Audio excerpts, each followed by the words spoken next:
अस्सलाम वालेकुम everyone, welcome back to my YouTube channel digital Kashmaila. I hope and pray कि आप सब लोग जहाँ कहीं भी होंगे खैर वाफियत से होंगे।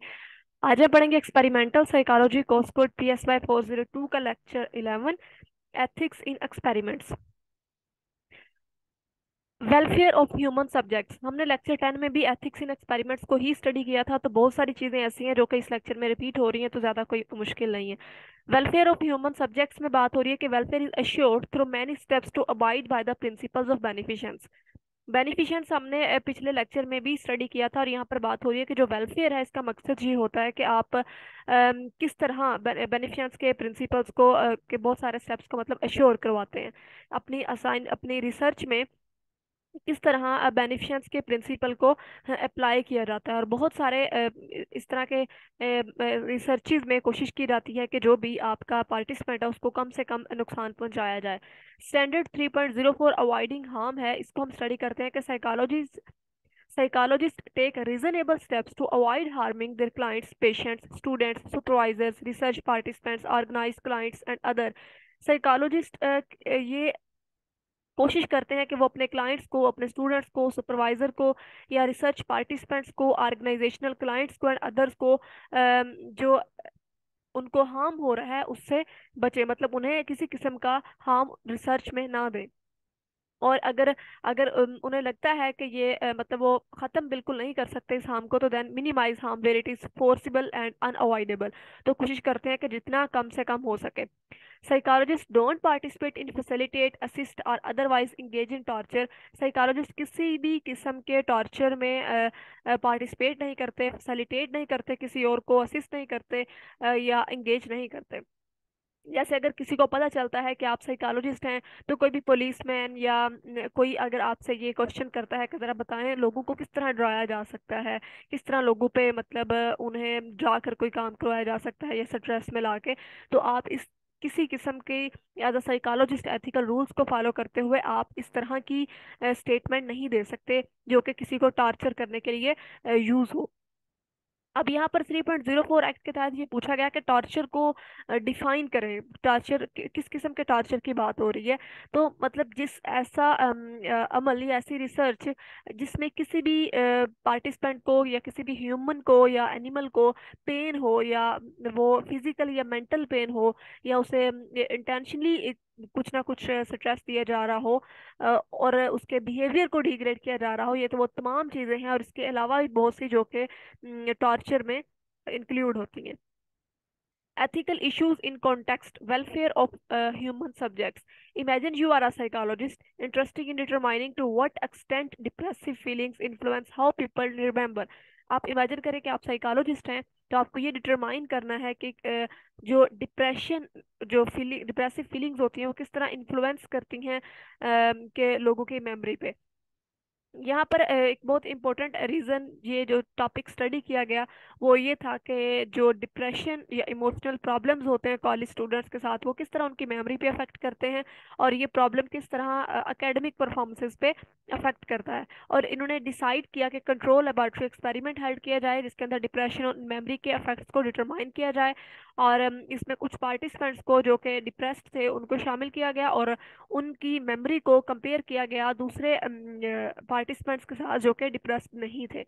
और ये वेल्टन की एक टास्क था 1968 का, और इसमें 60 सेल्फ रेफरेंस स्टेटमेंट्स दी गई थी बच्चों को कि वो उनको रीड करें। अब वो स्टेटमेंट्स क्या थी कि today is nether better nor worse than any other day, आज का दिन ना अच्छा था ना बुरा था, या I feel so bad and I would like to go to sleep and never wake up, मैं आज बहुत बुरा महसूस कर रहा हूँ और मेरा दिल करता है कि मैं सो जाऊं और कभी ना उठूं। मतलब इस तरह के डिप्रेसिव किस्म की स्टेटमेंट्स उन्हें बच्चों को दी गई। इस प्रोसीजर में फिर जो मिल्ड और टेम्परेरी डिप्रेशन था वो इंड्यूस हुआ बच्चों के अंदर, रिपोर्ट किया गया, फील की गई डिप्रेशन। और ये पता चला कि जब आप कुछ मतलब स्ट्रेस स्टेटमेंट्स पढ़ते हैं तो उससे आपको डिप्रेशन होता है, और जिससे उन पार्टिसिपेंट्स को जो बिल्कुल ठीक थे उन्हें भी नॉर्मली या टेम्परेरी डिप्रेशन इंड्यूस हुआ। ठीक है। और इसमें एपीए क्या कहता है कि आप, जैसा हमने पहले भी देखा, कि आप अपने पार्टिसिपेंट को किसी भी हार्म से कम्प्लीटली तौर पर प्रोटेक्ट करते हैं, और अगर आप कम्प्लीटली तौर पर प्रोटेक्ट नहीं कर सकते, आप कोशिश करते हैं कि आपसे कम नुकसानदेह।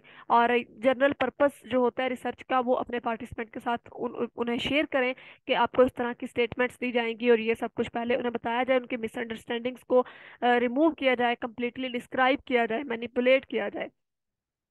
और जिसमें अगर आपको लगता है कि उन्हें किसी किस्म का हार्म हुआ है आपकी वजह से, आप उन्हें फ़ोन नंबर दें किसी भी साइकोलॉजिस्ट का, उन्हें कहें कि आप उनके साथ कांटेक्ट करें, और वो आपके जो भी टेम्परेरी डिप्रेशन है उसको कम करने की कोशिश करेंगे।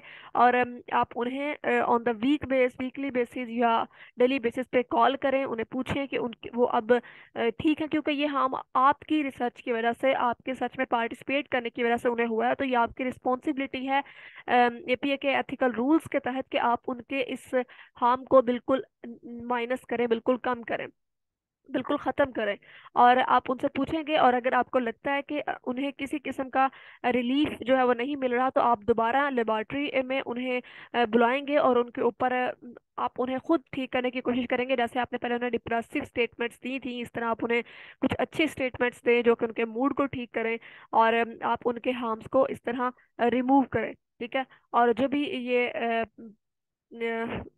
लॉन्ग टर्म कॉन्सिक्वेंसेज जो होते हैं रिसर्च प्रोजेक्ट में, इन्वेस्टिगेटर की रिस्पॉन्सिबिलिटी होती है कि वो हार्मफुल कॉन्सिक्वेंसेज को रिमूव करे, जैसा कि मैंने आपको पहले बताया है। और all participant sign the statement, और जब आपको लगे कि वो पार्टिसिपेंट बिल्कुल ठीक हो गया, तो आप उनसे साइन करवाएं स्टेटमेंट कि वो बिल्कुल ठीक है और बिल्कुल बेटर फील करते हैं। और ये एथिकल इन्वेस्टिगेटर जो होता है वो must take steps to minimise known risk. Welfare of animal subjects and environment. हमने ह्यूमन की तो बात की, एनिमल्स की भी अमेरिकन जो साइकोलॉजिकल एसोसिएशन है उसने बड़े क्रिटिकल रूल्स बनाए हैं कि आप किसी भी किस्म का जानवरों को भी हार्म नहीं दे सकते 8.09 सेक्शन के तहत। और इसमें देखा जाता है कि द एक्विजिशन, किस तरह से जानवर को लाया जा रहा है, किस तरह से उसकी केयर की जाती है, कैसी उसकी हाउसिंग है, इन तमाम चीज़ों को देखा जाता है, और मस्ट एप्लीकेबल किए जाती हैं ये चीज़ें फेडरल लेवल पे भी, स्टेट पे भी, लोकल लॉज एंड रेगुलेशंस में भी, और इंस्टीट्यूशनल जो पॉलिसीज बनती हैं विद इंटरनेशनल कन्वेंशंस के साथ, जो कि यूनाइटेड स्टेट्स की बात हो रही है यहाँ पे। मतलब आप किसी भी तरह से आप जानवर को किसी भी किस्म का हार्म नहीं दे सकते। जैसे हमने बहुत सारे एक्सपेरिमेंट्स पहले देखे हैं पावलोव का, जिसमें वो सेलिब्रेट करवाते थे डॉग को, अब उन्होंने उस पिंजरे में डॉग को बंद किया हुआ था ना, और बेल भी बजाई जाती थी, तो वो एक किस्म का तो टार्चर ही है उसको। अब अगर हमें कहा जाता है कि आप पे एक्सपेरिमेंट करना है और आपको इतनी देर के लिए केज में रहना होगा, हम तो रह सकते हैं, हमें सारी बात की समझ है, लेकिन जो एक जानवर होगा जिसे नहीं पता कि उसे क्यों बंद किया गया है, कितने अरसे के लिए किया गया है, उसके जो अंदर जो चेंजिंग्स आएंगी, वो जो हार्म होगा उसको आपकी वजह से, तो एपीए इस चीज़ की भी इजाज़त नहीं देती कि आप किसी भी जानवर के साथ इस किस्म का सलूक करें। और यहाँ पर ये भी कहा जाता है कि जो कैम्ब्रिज यूनिवर्सिटी थी जहाँ पे लेबोरेटरी में जानवरों वगैरह पे किए जाते थे, वहाँ पर प्रोटेस्ट किया जाता था बाकायदा यूनिवर्सिटी के बाहर के, आप जो लोग लव पेट्स वाले लोग होते थे जो जानवरों से मोहब्बत करते थे, वो बाहर बाकायदा प्रोटेस्ट करते थे कि आप लोग लेबोरेटरीज में जानवरों के साथ जानवरों पे एक्सपेरिमेंट्स करते हैं, उन्हें तकलीफ देते हैं। और एथिकल यूज यहाँ पर फिर कुछ एनिमल्स के बताए हुए हैं साइकोलॉजिकल रिसर्च में। जस्टिफिकेशन ऑफ रिसर्च, अपनी क्या आपकी रिसर्च किस बारे में है, पर्सोनल, और जो अमला है जो जानवरों की केयर करेगा वो किस किस्म का है, उसे मतलब तमाम इन चीज़ों का इल्म है। Care and housing of animals कैसी है, एक्विजिशन ऑफ एनिमल्स की एक्सपेरिमेंटल प्रोसीजर क्या होगा, फील्ड रिसर्च कैसी होगी, educational use of animal. APA guidelines for animal research में must have a clear scientific purpose, must care for and house animals um, in a human way, acquire animals legally, design procedures that employ the least amount of suffering possible। और इस तरह के बहुत सारे experiments हैं जो कि past में हो चुके हैं। हमने एक खरगोश का भी देखा था कि उसके पीछे से साउंड जनरेट की जाती है। फिर एक एक्सपेरिमेंट जो रैट पे किया गया अल्सर्स वगैरह चेक करने के लिए, क्योंकि वो ह्यूमंस पे नहीं किया जा सकता था। तो इस तरह के जो एक्सपेरिमेंट्स पास्ट में गुजरे हैं, उसके बाद जब एपीए ने एथिकल रूल्स बनाए हैं, तो इस वक्त के दौर में जो है वो इस किस्म के एक्सपेरिमेंट्स नहीं किए जाते। Principles of ethical conduct research and practice, ये वही टॉपिक है जो हम लेक्चर नंबर 10 में नीड्स फॉर एथिकल प्रिंसिपल पढ़ के आए हैं। इसे आप लोग पढ़ेंगे तो आपको समझ आ जाएगा। फाइव जनरल प्रिंसिपल्स भी हमने पढ़े थे, beneficence and maleficence, fidelity and responsibility, integrity. Beneficence and maleficence थोड़ा मैं दोबारा एक्सप्लेन कर देती हूँ कि किस तरह आपने कोशिश करनी है कि जो आप रिसर्च कर रहे हैं उसमें आपको बेनिफिट ज़्यादा हो। फिडिलिटी एंड रिस्पॉन्सिबिलिटी, फिडिलिटी होता है कि वफादारी, आप जो भी, आप अगर साइकोलॉजिस्ट हैं तो आप अपने मुल्क के साथ वफादारी कर रहे हैं एज अ साइकोलॉजिस्ट फील्ड को यूज़ करते हुए, कि आप अपने मुल्क के लिए देखें कि लोग प्रोटेस्ट क्यों करते हैं, लोग प्रोटेस्ट में दूसरे लोगों की जानें क्यों लेते हैं। इस तरह के चीज़ें जब आप करते हैं for the sake of welfare अपने कंट्री के लिए, और आपकी रिस्पॉन्सिबिलिटी भी होती है रिसर्च में बहुत सारी चीज़ों की, integrity and justice and respect for people's right and dignity. अब जब बात यहाँ पे ये हो रही है कि जब ये फाइव जनरल प्रिंसिपल्स को यूज करते हुए इनको किस तरह गुड प्रैक्टिस में इस्तेमाल किया जा सकता है। बेनिफिशियंस जैसे मैंने आपको बताया कि आप देखते हैं कि प्रोड्यूस करते हैं greatest good example of research on disaster affective, मतलब आप अपनी ज़ात के लिए फ़ायदा नहीं ले सकते किसी दूसरे को नुकसान पहुंचाते हुए। फॉर एग्जांपल अगर कोई, आप कह लें कि जलजिला आया था, कोई दीवार गिरी थी, उसके नीचे किसी बच्चे के बाप की डेथ हो गई थी, आप उस बच्चे को पूछें कि जब तुम्हारे अब्बू की डेथ हुई थी दीवार के नीचे आके तो क्या तुम रोए थे। अब आपको तो अब कुछ खास नॉलेज मिल भी नहीं रहा, उससे कोई लेबॉर्टरी एक्सपेरिमेंट नहीं है, ठीक है। लेकिन उस बच्चे को जो आप ये कहें कि आपने अर्थ पे रिसर्च किया और फला फला, लेकिन उस बच्चे को जो आप एक पास्ट याद दिला के उसको जो स्ट्रेस देकर आए हैं, तो वो कितना गलत है। और फिर पॉजिटिव मूड को क्रिएट करना, ब्लेसिंग्स को काउंट करते हुए, ये भी हमने पढ़ा था। क्रिएटिंग डिप्रेसिव मूड, लेबॉर्टरीज में डिप्रेसिव मूड पे बहुत ज़्यादा रिसर्चेज हुई, हमने ऊपर भी पढ़ा है, जिसकी वजह से लोगों को इफेक्ट होता है कि वो डिप्रेशन का शिकार हो जाते हैं। एथिक्स इन एक्सपेरिमेंट्स, क्या क्या क्रिटिसिजम्स भी हुए इस पे। Psychology research deals with important problems and potent methods, it sometimes misuses by potential for constructive applications is very vast. There have been ethical issues with some experiments, जैसा कि यहाँ पर एक एक्सपेरिमेंट उन्होंने बताया हुआ है स्टैनफोर्ड प्रिजन एक्सपेरिमेंट का, कि किस तरह मिसयूज करते हैं कुछ कंस्ट्रक्टिव एप्लीकेशन का। जैसे कि एक्सपेरिमेंट्स में कि आप जिम्बेरो और उसके कोलीग्स ने ये देखा कि जो प्रिजन होते हैं वो क्यों जुर्म करते हैं बाहर, और जब वो जेल में आ जाते हैं तो उनकी जो भी, उनको किस किस्म का इन्वायरमेंट मिलता है और वो इतना अजीब रिएक्ट क्यों करते हैं, और उनके जो साथ जिनके गार्ड्स होते हैं वो उनके साथ किस तरह का बिहेवियर, इतना रैश बिहेवियर क्यों रखते हैं, और इस चीज़ का प्रिजन्स पर क्या इफेक्ट पड़ता है। तो उन्होंने 75 पार्टिसिपेंट्स लिए, उनकी स्क्रीनिंग की गई, मतलब उनको देखा गया कि उनकी मेडिकल प्रॉब्लम्स तो नहीं है, उनकी क्राइम हिस्ट्री तो नहीं है पहले से, और वो ड्रग यूजर्स तो नहीं है। उसमें से फिर 24 को सिलेक्ट किया गया, और उनमें से कुछ को गार्ड्स बनाया गया और कुछ को प्रिजन्स बनाया गया, प्राइजोनर्स बनाया गया। और उनमें क्या किया कि प्राइजोनर्स की शर्ट्स पे पीछे नंबरिंग की गई, और असाइनिंग रूल्स में हम देखते हैं कि किस तरह फिर उनको रूल्स असाइन किए, कि जो भी पार्टिसिपेंट्स उनको रैंडमली असाइन किया, किसी को प्राइजोनर्स को गार्ड रूल्स के लिए, और कुछ जो गार्ड्स थे उनको बकायदा यूनिफॉर्म पहनाया गया, और प्राइज ओनर्स जो थे उनको नंबर्स वाली शर्ट्स पहनाई गई, और गार्ड्स को अलाउ किया गया कि वो अपने लॉ एंड ऑर्डर को मेंटेन करेंगे। और प्राइजनर्स जो हैं उनको बुलीड एंड ह्यूमिलेटेड किया गया, उन्हें बुली किया जाता था, और उनको जो उनके शर्ट्स पे नंबर लिखे थे उन शर्ट्स से, उन नंबर से बुलाया जाता था, नाम से नहीं बुलाया जाता था। और rebellion broke out that was put down with force and punishment, उन्हें पनिश भी किया जाता था। Experiments intended to continue for 2 weeks as terminated in 6 days, जो कि एक्सपेरिमेंट 2 वीक्स तक करना था उसे 6 डेज में ही टर्मिनेट कर दिया गया, क्योंकि जो प्रिजोनर्स थे वो इमोशनली बहुत ब्रेकडाउन हो रहे थे, शायद जो उनके ऊपर पनिश उन्हें किया जा रहा था उस वजह से, और जो गार्ड्स थे वो एक्सेसिव अग्रेशन का शिकार हो रहे थे।